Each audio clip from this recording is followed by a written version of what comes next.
Hello, everyone, and welcome to the Cybersecurity Leadership Series organized by CyberHouston. CyberHouston is a Department of Homeland Security recognized ISAO, that's ISAO, standing for Information Sharing and Analysis Organization. We are live and excited to have you join us today. In this series, we bring to you valuable insights straight from our region's cybersecurity rock stars. Today's topic is Cyber City, USA, how San Antonio, Texas became a key player in securing America's information, the inside story. I'm Umesh, Verma, CEO of Blue Lance and the founder of CyberHouston.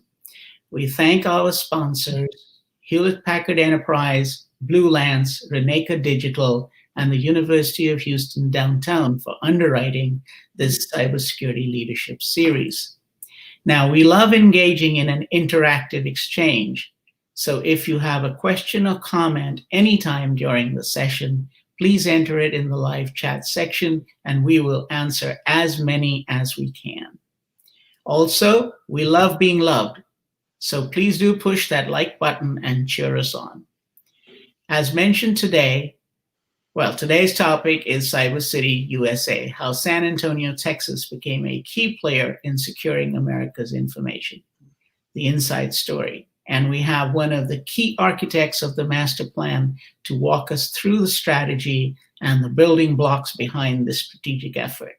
Joining us today is Chris Cook.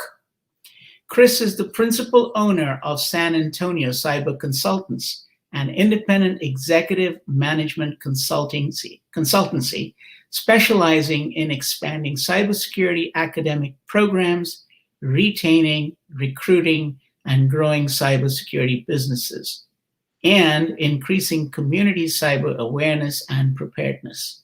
Welcome, Chris. It's great to have you on our broadcast today. Thanks, Umesh. I'm thrilled to be here. Looking forward to it. Well, it's been a long time coming. You know, we've planned on this for a while, but it's good to have you here. And so prior to your consulting practice, Chris, you had a highly accomplished career in the Air Force.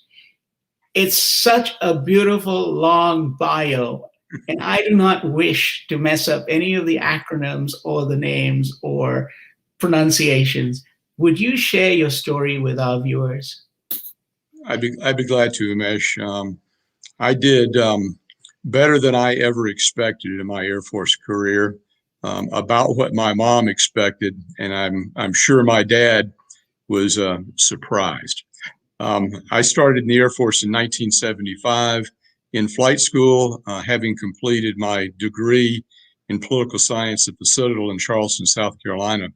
The Citadel is a military school, and while I went there, I never planned to go in the Air Force. They came to me in my freshman year, offered me a scholarship, which I was not smart enough to accept at that point. My dad was paying the bills. They came back in my sophomore year, made me the same offer, and said, "We'll send you to flight school." So for about 6 months, the Air Force tried to teach me to fly. They were unsuccessful. It was the first time, quite frankly, in my life up until that point that I had ever failed at anything. And so that was a shocking experience, I could tell you. They then said, "What would you like to do?" And I said, "I think I'd like to become an intelligence officer." And so that's the track I took. 28 years with assignments in Taiwan, Japan twice, Panama, all over the United States, National Security Agency 3 different times, Pentagon twice, here in San Antonio multiple times, in Colorado Springs. So 28 years later, I retired as the director of staff at Security Hill with what then was called Air Intelligence Agency, and settled into the second half of my life in the 911 business.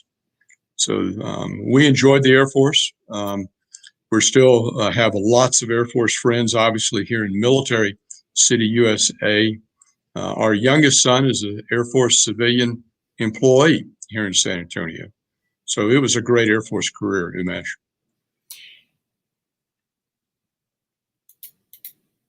So Chris, that's a wonderful introduction. And I know that everybody is wanting to hear from you, and you have a great presentation. So I'm going to turn that over to you in a moment. But I want to remind our viewers to please post your questions in the chat session, and we'll try and handle as many of them along the way. This is a presentation style today, so we're going to give Chris the time to run through his presentation. Make sure to put your questions and your comments in. And before we do that, I want to just take a moment and recognize some people that are online with us already. We have Vic Malloy from San Antonio. We have Joe Sanchez joining you from San Antonio. And we have Rick Lipsky also joining you from San Antonio. And then we have a few others that we will be recognizing here shortly. So with that, I want to turn it over to you, Chris, and let you walk us through this blueprint. Thank you, sir. And so if you'll bring up the first slide, I'll start there. As we do that, the real story that I'd like to share, the inside story, if you will, on how San Antonio became what I would claim it to be, Cyber City, USA, it started with Joe Sanchez, who's on the line today. I had moved on from my Air Force career at that point, was in the public safety space, 911 area. We have a regional 911 system here in San Antonio, as you do in Houston. And I signed on to be the deputy director of that activity. Joe and I had joined in across the community as volunteers, primarily through the Chamber of Commerce, supporting their IT and cyber effort. And one day he called and said, Chris, have you heard that the Air Force is going to do a survey of 5 locations, I think 6 locations, including San Antonio, for the new Air Force cyber headquarters?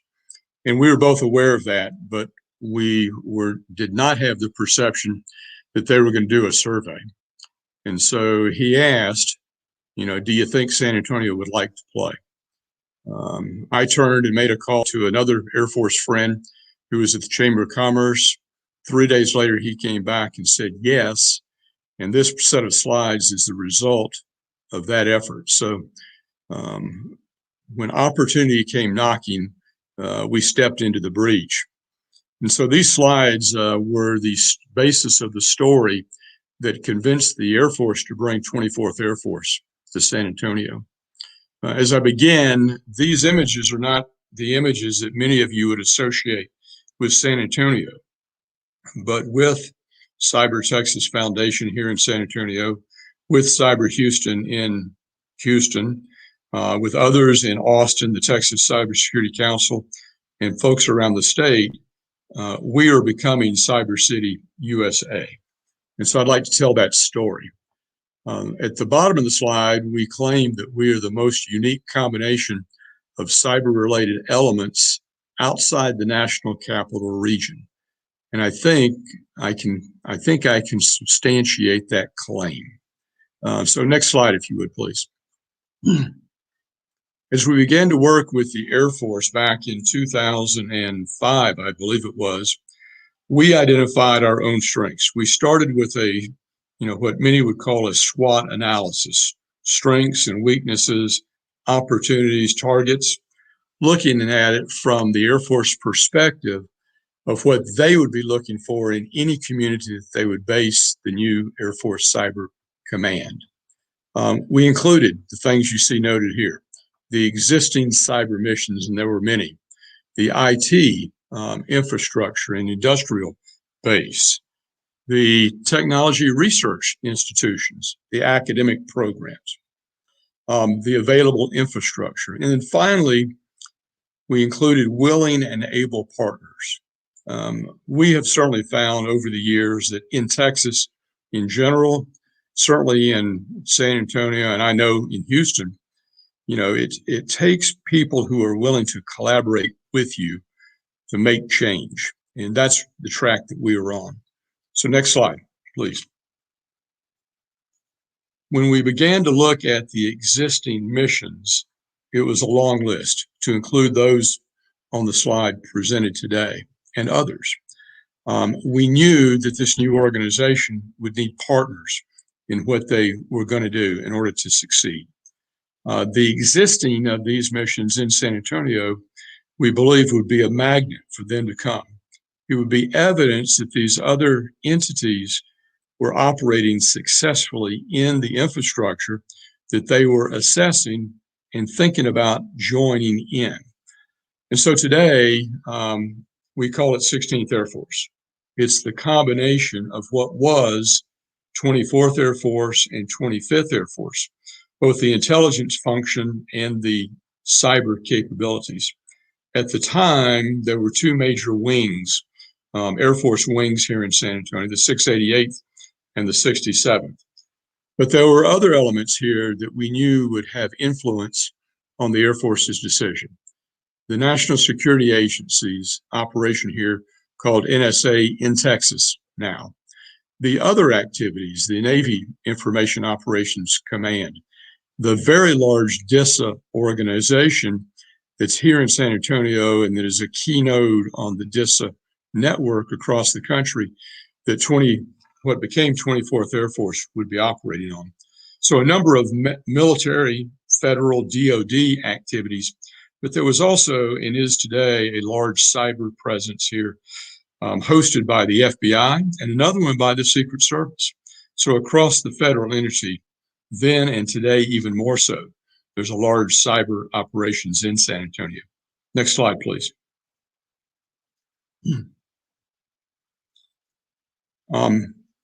We believed then, and still today, excuse me, that the academic part of the program is key.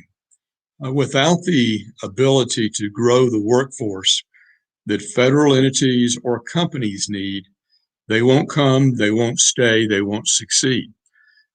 Time and again, over the last 20 years, we've seen communities attract cyber businesses and then not be able to find the workforce that they need. And so as we've had conversations literally across the country, Florida, Illinois, Colorado, California, across the country, we've always made an issue of the academic programs in that community. Not just the colleges that you see on this slide, but the high school, middle school, and elementary school programs as well. On this slide, we are showing a listing of the NSA DHS designated centers of excellence. And so these colleges and universities across the state have met a stringent criteria established by the National Security Agency in concert with the Department of Homeland Security. They've established the federal requirements to earn that designation. And those requirements are challenging. They're tough. They mean something. So when I talk to moms and dads who have youngsters who are headed off to college in cybersecurity studies, I encourage them to look at this list in their area. You can see we've got universities and colleges across the state. And today we compete back and forth with Maryland for the largest number of those designated colleges and universities.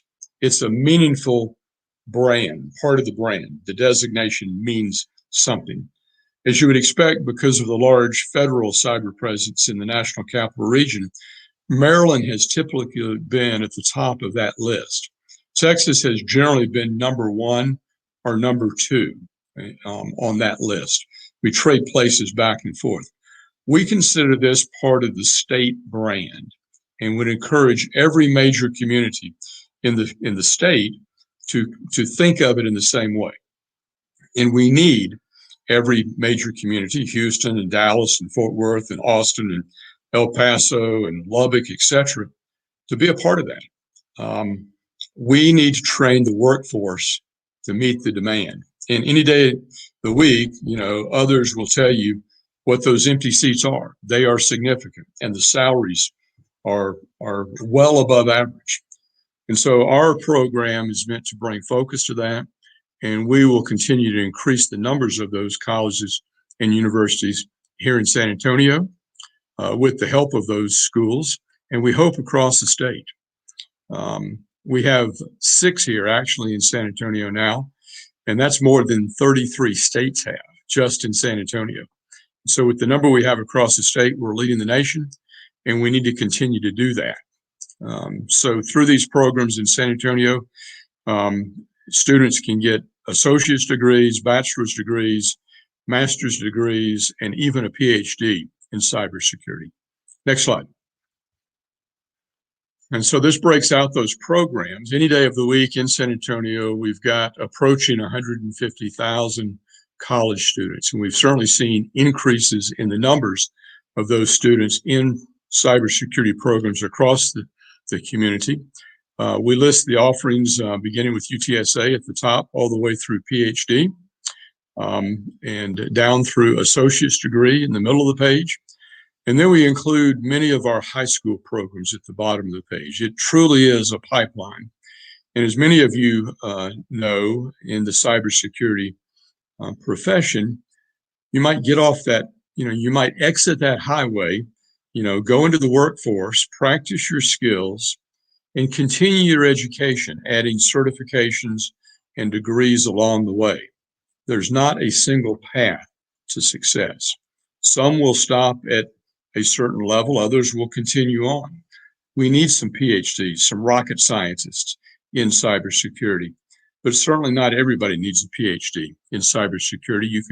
You can contribute in a significant way and make a good living at a number of stops along the way.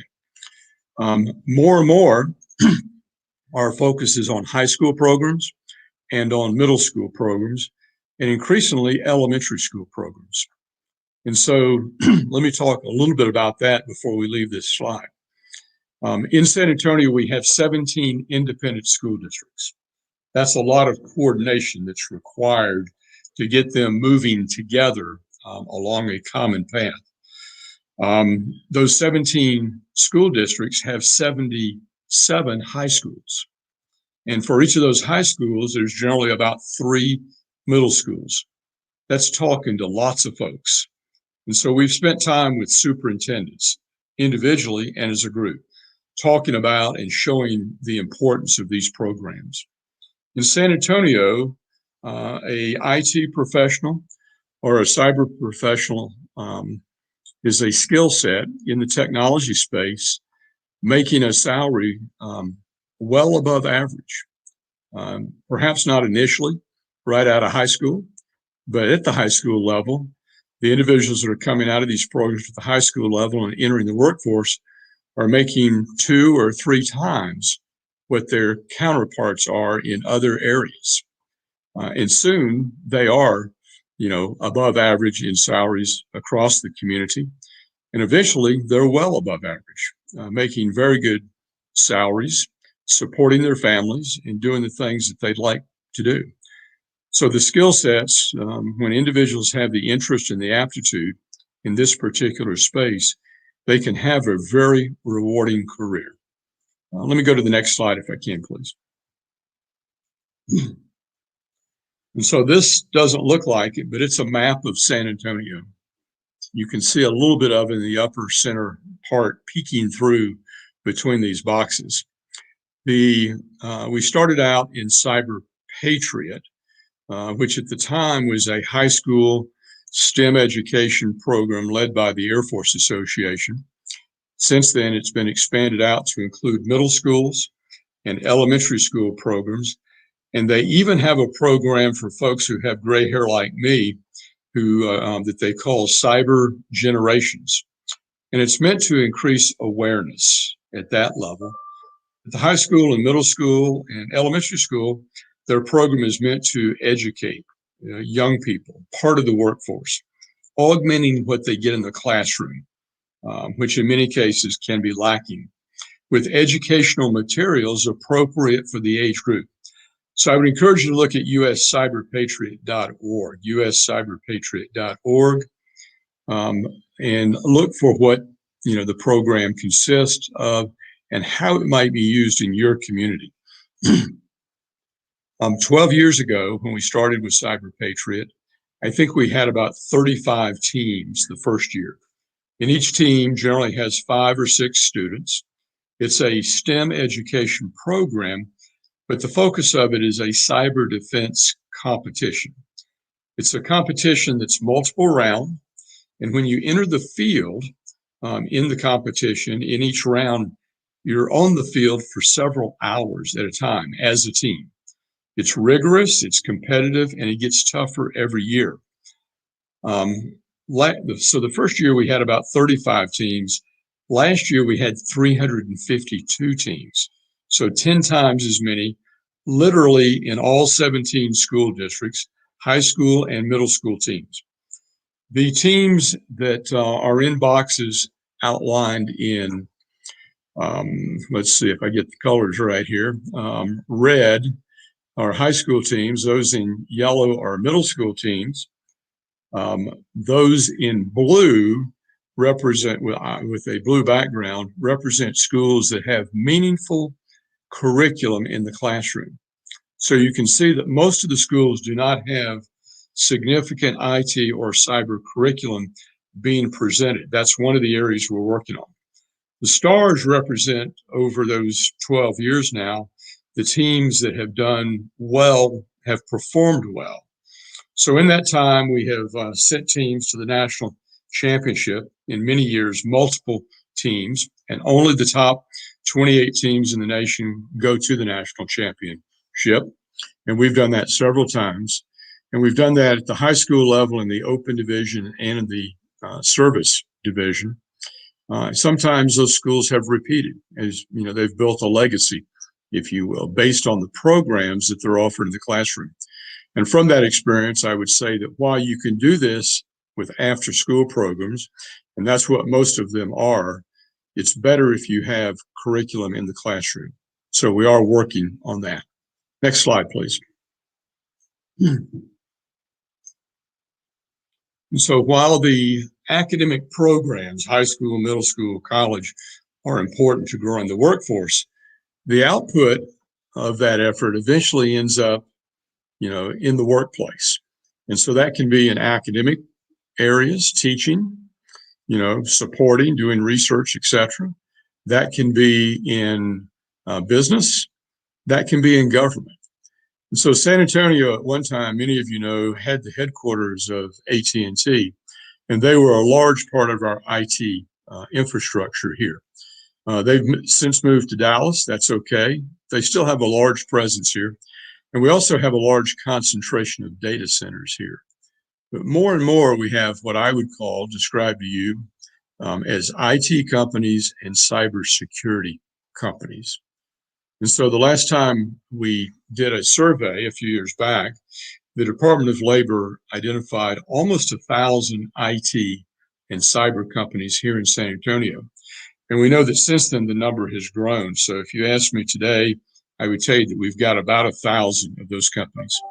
We have large companies. We have defense companies who are doing IT and cyber work here for the federal customer. And we have many small companies, some of them doing work only on the commercial side, some of them doing only work on the defense side, and some doing both.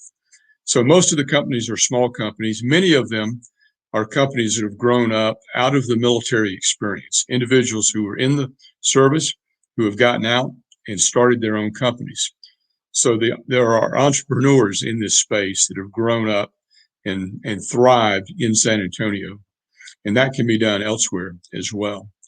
And so it's important as a part of your analysis, your SWOT analysis, to know, what's the output? Where are the individuals going? Who's doing the hiring? Because you want to be able to know them, work with them for, support through internship programs and that kind of thing, bringing the pipeline into the workplace. This list continues to grow, and the companies that are here continue to do well. Next slide, please. And so from that list and around the community, both in the academic and in the government space, what's the large presence? Who are the elephants in the room? And so if you needed to have a meeting with the leadership team of that group, who would you need to invite? And so when you look at that IT and cyber workforce in San Antonio, it's approaching 45,000 today. About a third of that is cyber. 2/3 of that is IT. That's a rough calculation. Of the cyber part, about half of that, third, is federal. And so, we would start at the top with the federal presence here, now 16th Air Force. I'm focusing on the slide here with both 24th and 25th, but we also have NSA Texas, the FBI, and then the Army and the Navy units that are here. They're a very large part of that presence. And then I would throw in Rackspace and USAA. USAA, an insurance and finance company, a banking and insurance company, has about 2,500 folks in the IT space and another 500 just in cybersecurity.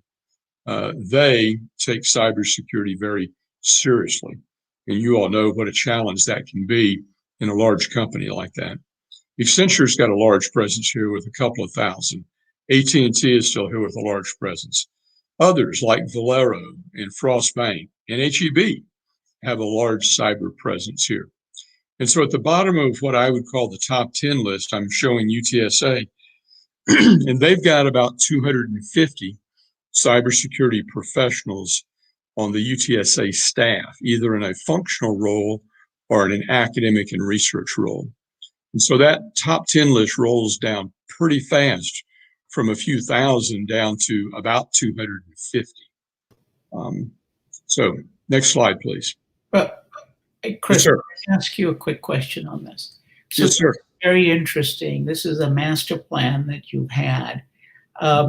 So can you talk about the growth as to what it was maybe 5, 7, 8 years ago versus where you are now? You talked about 45,000 IT folks. 1/3 of it is half federal, 2/3 maybe in the IT space. So let's talk a little bit about, if you can give us some more information around what's that growth been like, and where are you on that growth curve, and where do you see going? So Umesh, I would tell you 20 years ago when we started this, Joe and I and others, really did not have a clue as to where it would end up going. And I would share with you that along the way, we missed opportunities in the community that had we been smarter and more aggressive, perhaps, we would have been more successful. But the growth in the classroom, probably 3 times as many students in the classroom. If we went out and talked to those universities and said, how many people do you have in your programs today? Compared to what it was 10 years ago, the number is probably 3 times as many. So we're seeing more students join into these programs and take the curriculum that's necessary. Numbers of companies, if we went back, we've done 3 economic impact studies over the last 12 years or so, and the numbers have doubled over that time. We've got twice as many companies, commercial entities, doing IT and cyber in San Antonio than we had 12 years ago, approximately. Federal presence has grown. When 24th Air Force came to town, I think it wasn't 2007, I think it was 2008, so it's just been 12 years now. The federal presence associated with what then was 24th Air Force in numbers of federal individuals, military, civilian, has doubled in that 12-year time frame. When I go out and look at the numbers of empty jobs in San Antonio, any day of the week on the open websites, I tell people there's probably 1,000 unfilled cybersecurity jobs in San Antonio being advertised today and tomorrow and day after tomorrow. But there's probably another 1,000 that are unadvertised that are open. And that sounds like a lot, 2,000 out of the, 45,000, but it's not. You and I both know that, the demand is such that anyone that's got the background, the skills, the interest, and the aptitude is going to find a job in this space, and there's virtually no unemployment. We're exporting talented young individuals outside of San Antonio to cybersecurity jobs around the country. The salaries have gone up. Many people don't think of San Antonio as a center for technology, but when you hold what's here at arm's length and look at the biomed piece and on the aerospace piece, including UAVs, and at the IT and cyberspace, San Antonio is a unrecognized center of tech activity, and it's growing. Salaries in IT, the average salary for IT 4 years ago, no, excuse me, it's been 6 years ago, I think is the last study we did, was 85,000. In San Antonio, that's twice the local average salary, and it's grown in the last 6 years. I hesitate to say what it is now, but I'm sure it's north of 85 for IT. For cyber, 6 years ago, it was 100,000. It was approaching just under 100,000 6 years ago. We know it's above that now. And so the salaries are continuing to grow. The workforce is continuing to grow. The numbers of companies is continuing to grow. And within that, 20 years ago, if you asked me about the cyber presence that was here, it was largely in the services space. So if you think about the sector as a triangle or a pyramid, we had a strong foundation in the services level of that. We weren't producing very many products, hardware or software, here in San Antonio. That too has changed. So the pyramid continues to get elevated toward, more interesting, tougher, more capable kinds of output. And so one of the companies here in town, one of the large defense companies that's here, bought a couple of small companies a few years ago and found their way into the San Antonio market in a more meaningful way. They're doing really impressive work in what I would call reverse engineering, identifying vulnerabilities in systems that need to be corrected or understood or potentially exploited in an offensive way. And so that's interesting. That's an interesting space. We've got other companies that are producing capabilities to break data down into what I would describe digital confetti. And so whether the information is at risk or at rest or in motion, it looks like confetti. And then it's assembled at each authorized endpoint. That's interesting. And so on top of the cybersecurity, I'm seeing more and more of a focus on artificial intelligence and quantum computing, machine learning, those things that make it really interesting, the icing on the cake, so to speak. Does that help? Yeah, and so you also started going down the track of where I was about to go, which was that, so where are you seeing this as the technical component of cybersecurity? Are you talking about AI, predictive modeling? You talked about information at rest, offensive cyber.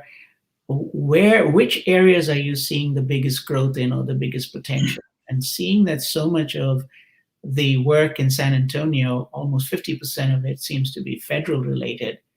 How does that federal and civilian side begin to mold and begin to improve just improve the entire infrastructure? Yeah. So in my view, Umesh, the cybersecurity 20 years ago was a federal problem only. And so it was hard to get the attention of others at that time because they weren't affected by it. But many of us knew that it was coming. We knew that eventually it would spill over into that space.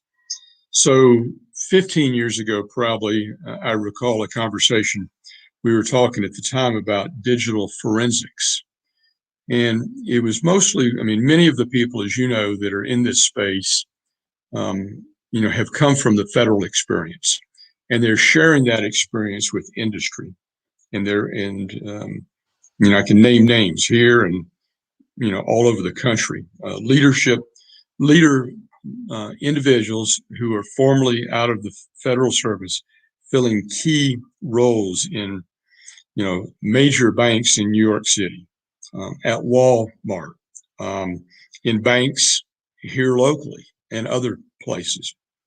And so then 15 years ago, digital forensics was something that had been going on inside the federal government, but it wasn't something that industry was worried about yet, but it rapidly became an area of interest to the commercial partners. The same thing is true with the cybersecurity education programs. So if you're a school with an NSA DHS designation, there are different levels of that designation. Cyber defense and education at the foundational level. Above that, the universities that do research may attain the designation as a center of excellence for cyber research. And that's important for developing the next capabilities. But a few years ago, there was a new certification designation added called Cybersecurity Operations. And so if you are a youngster with, excuse my description here, tattoos and an earring and a ponytail, who wanted to do bad things to bad people from your basement, I would tell moms and dads, send that youngster to a school that has the Cybersecurity Operations designation. That's the curriculum. Those are the skills that the federal government is going to look for, the offensive work that only they can do. It's really the top of the top tier skill set that we desperately need to defend the nation, but also to conduct offensive operations. At the time this occurred, probably 4 or 5 years ago now, I'm guessing, there was some thought that that would be a pretty small subset of the workforce. Only federal folks would need that. But more and more industry is looking for that level of skill set in the workforce that they're looking to hire. And so what starts on the federal side often morphs over into the commercial side is our experience.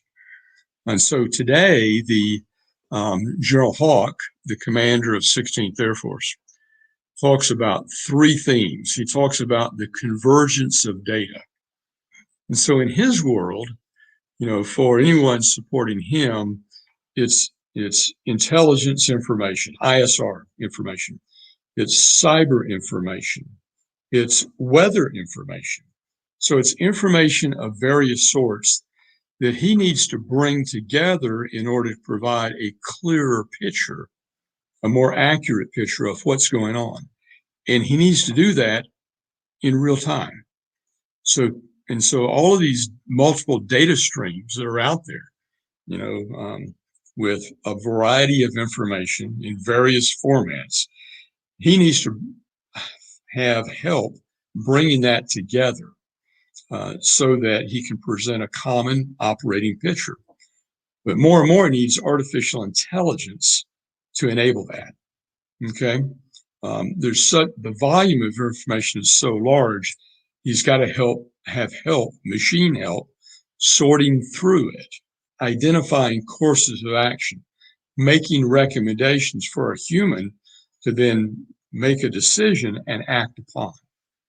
And so what we've seen locally here, particularly at the University of Texas, San Antonio, is an increased emphasis in each of those areas: quantum computing, artificial intelligence, cloud, cybersecurity. And the company that can bring that together for a customer, whether it's federal or commercial, is in a sweet spot. And so it's the integration of those things that make it special.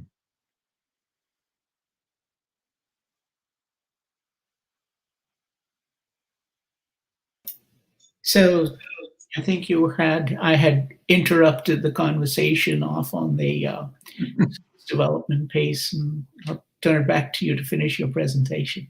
I'll do that. I'm glad to take, additional questions and talk about this. It's fascinating stuff to me, and it's been fun to be a part of over the years with partners from the Cyber Texas Foundation, from the San Antonio community, from CyberHouston, along with others across the state in Austin and elsewhere. And more, we're taking it on, and we need to, in a collaborative way with academic entities, with government entities, with business partners along the way. And so let me cover this slide, and then let me talk, if we have time, about three of the local entities here in town and how we might move forward together.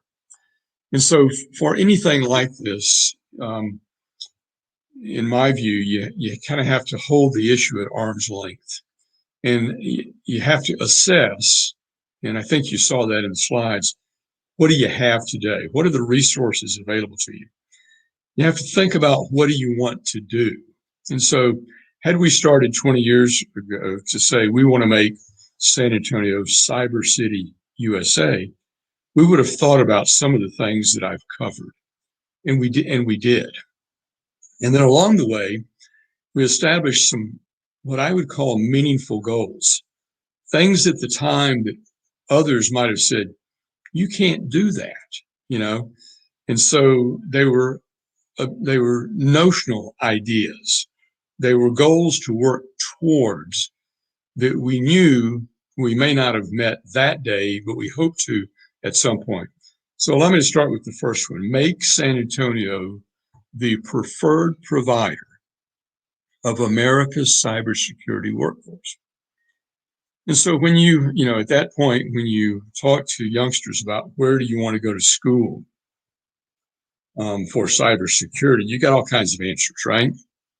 And probably still do today, quite frankly. Many of them did not name, the colleges and universities here in San Antonio. But along the way, a couple of different entities did a survey, and they asked, I think it was 800 CIOs and CTOs, what is the best baccalaureate, bachelor's program in cybersecurity studies in the nation? And lo and behold, they named the University of Texas at San Antonio as the best cybersecurity program in the nation. I think that's been about 6 years ago now. When that happened, those of us that were familiar, with what was going on in San Antonio at the time, were pleasantly surprised. We knew what was going on at UTSA and the emphasis they were putting on it. We were pleased that others recognized that as well. They have a very impressive story to be told, and any college or university in Texas or around the country would do well to take a look and to emulate what they've done. The next year, another survey was done, and the survey asked, what's the best master's degree program in cybersecurity in the nation? And lo and behold, UTSA was named again. And so when you take that and then you look at the number of universities, 5, now 6, and with interest from others in growing that, we've set out a target to grow the workforce and to grow the number of centers of excellence designated here in San Antonio and across the state, and to expand our programs, curriculum across the area to meet the demand. And so before we ever said, make San Antonio the preferred provider of America's cybersecurity workforce, we were doing a briefing in the Chamber of Commerce one day, and the audience on the other end of the table was a guy whose name you probably recognize when I say General Mike Hayden, the former director of NSA and CIA, and the deputy DNI, Director of National Intelligence. So General Hayden is a guy that raised a few of us, myself and Joe and Vic and others. And so we know him. And he was visiting San Antonio, and we were presenting these slides to him. And he said, Chris, if you all are successful, you'll grow the workforce in San Antonio beyond the needs of San Antonio. And so I paused and looked back at him at the time and said, maybe. I said, but we're also growing business here. We're working to recruit businesses from outside San Antonio to come and take advantage of the ecosystem that we've built. I hope to keep up with the demand. But if we exceed it and youngsters go off to other places around the country, we believe they'll come home someday and we'll benefit from that experience. And so we're going to continue to do what we're doing. And so that's probably been 6 years ago that we had that conversation. And I would tell you, we're on track, in my opinion, at least, to make San Antonio the preferred provider of America's cybersecurity workforce. If we fall a little bit short of that, that's okay, but that's our goal. The second major bullet on this slide is make San Antonio a hub for cyber economic activity. So we know that the effort underway here produces about, let's see if I have the number on there. Yeah.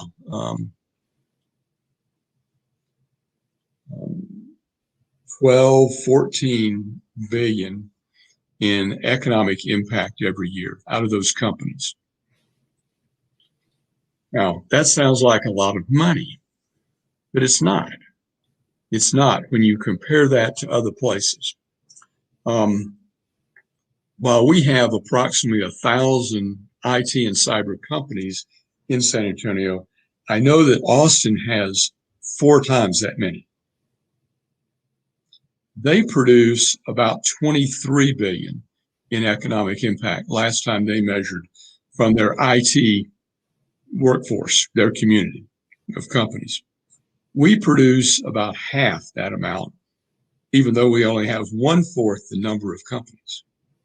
And so you have to ask, why is that the case? And I would not tell you that I know, but a large percentage of what we do in IT and cyber is cyber. A very small part of what Austin does in IT and cyber is cyber. And so I would say we do 10 times as much in cyber as is done in Austin. And as you know, the skill sets in cybersecurity and the products in cybersecurity are generally more expensive. And so that's how we would explain that difference. But we're on track, doubling that number, every, less than every 10 years. And so the numbers in workforce, the numbers in economic impact, the numbers in companies are continuing to grow. and we're focused on that as a part of the effort. That's part of the conversation on moving up from services to products. A multiple on a small company being sold, if it produces and sells products, is higher than the multiple if it's a services company. The third one is make San Antonio America's most cyber secure city. That's a big statement. Holy moly. What does that mean? And so I would tell you, we put it on the wall as a target. The mayor, the current mayor and the previous mayors have all used these goals in statements that they've made on behalf of the city. They've said, I buy into this, we're going to do that. And so it takes effort. Sometimes I turn around and ask, what are we doing to do that, right? Because we've got to hold each other accountable. So what are we doing in the cyber security area to make San Antonio the most cyber secure city in the country?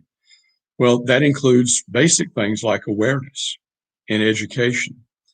It includes big things like exercising.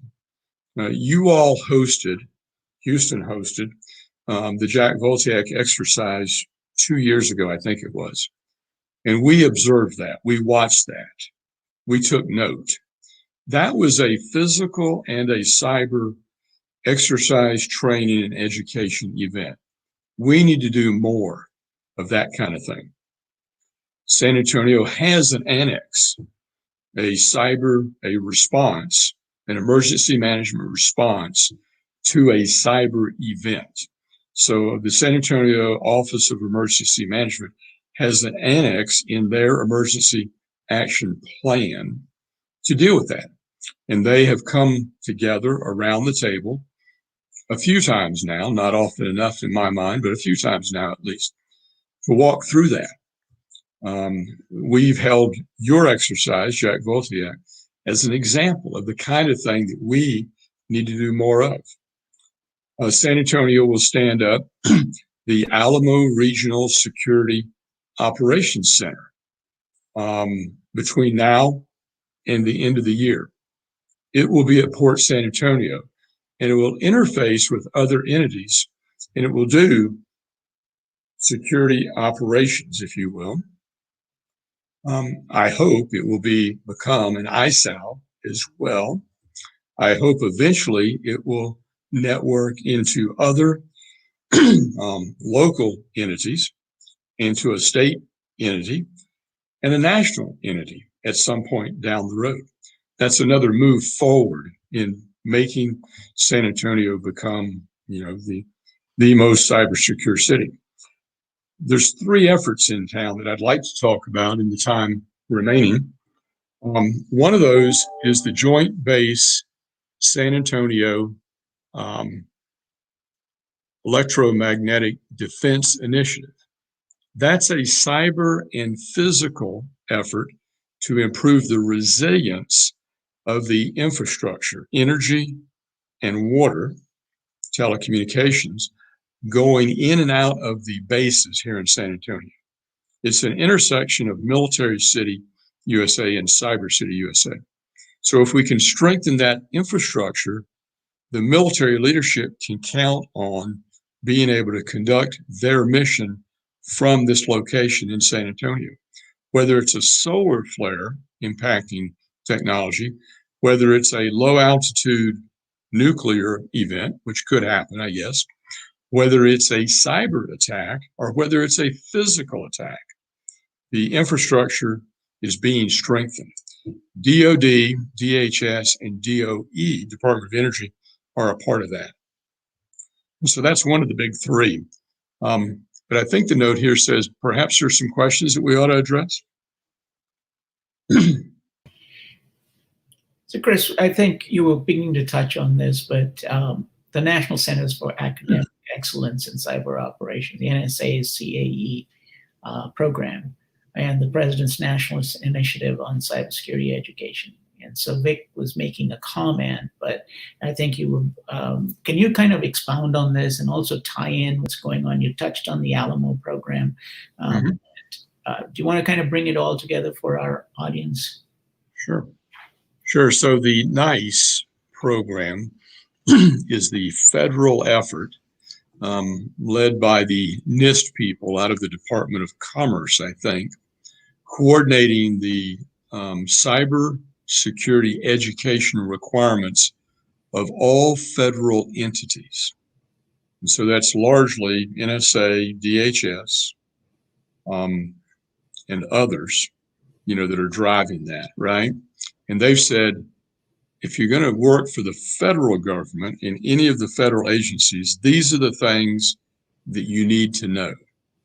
And that turns into then requirements that are outlined in the NSA DHS Center of Excellence program. If you're going to earn the designation, if you're going to satisfy the NICE education requirements, the National Initiative for Cybersecurity Education requirements, these are the things you need to have in a lab, cybersecurity lab, or in your curriculum, or in the qualifications of your professors, your instructors. And so that federal standard is reflected in the designations that we were talking about. And those designations are reflective of what the commercial entities need as well. So, there's a national effort that has defined the need. Here's what the student needs to know and be able to do when they graduate and come into the workforce. And it's a reinforcing program. We've told our local high schools that they need to pay attention to that. And the programs that they're delivering at the high school level need to be a bridge to what's going on in the colleges. And then we have a question from Joe. says, how can interested communities who have a foundation of what San Antonio has built, their own ecosystem in cybersecurity or other related IT? So I think we learn from each other. What Houston does, or what Austin does, or what Dallas does is probably different than what San Antonio does. But that's okay. It's a big country. This is a big need. Cybersecurity is, unfortunately, everybody's problem now, and it's an opportunity at the same time. We're seeing companies grow up that are focusing on providing services to medium and small companies or entities within their market. We're seeing companies grow up that have found their way into spaces that we never imagined. Cybersecurity insurance, or assessing, a company during a merger of companies. So as companies buy other companies, there are now risk assessments going on to better measure the risk involved in that. I would start with, what do you want to do? What do you want to do? Do you want to, do something in this area? And if you do, what do you want to do? Do an assessment, do a SWOT. Look at the inventory, the resources you have in your community. Look for partners, business partners. The Chamber of Commerce might be a partner in helping, do economic development in that space. Business partners may come on and offer internships. So in a lot of communities, they may not have 1,000 IT and cyber companies where youngsters can go into internship opportunities, but maybe there's 6 companies in their community that could do that. Do what you can, in other words. And so think about what you want to do an inventory, and then think about what you want to do. What's realistic? Set goals and be persistent. We didn't just start this last year. Joe and I have known each other for a long time, and it's been a work in progress, and it's required patience at a personal level and as an institutional level. It's required persistence, and we continue to get better. And Umesh, I would tell you, with that, with what I've described to you and what you're aware of, I think we've built a cyber ecosystem that has earned the title Cyber City USA. That's not to say that we've done it all. It's not to say that what we've done is perfect. But while Washington, D.C. and the National Capital Region may be bigger than us, they don't have the collaborative effort underway, and they're not leaning into it as a community like San Antonio is. What's been clear through your presentation has been a very thoughtful and very strategic, and you've kept executing it and building it and moving forward. We in Houston have done quite a bit of cybersecurity building, but Houston tends to be a much larger business town and many, many different sectors. And we are huge consumers of cybersecurity. Our consumption and our appetite is huge for IT, technology, and cybersecurity.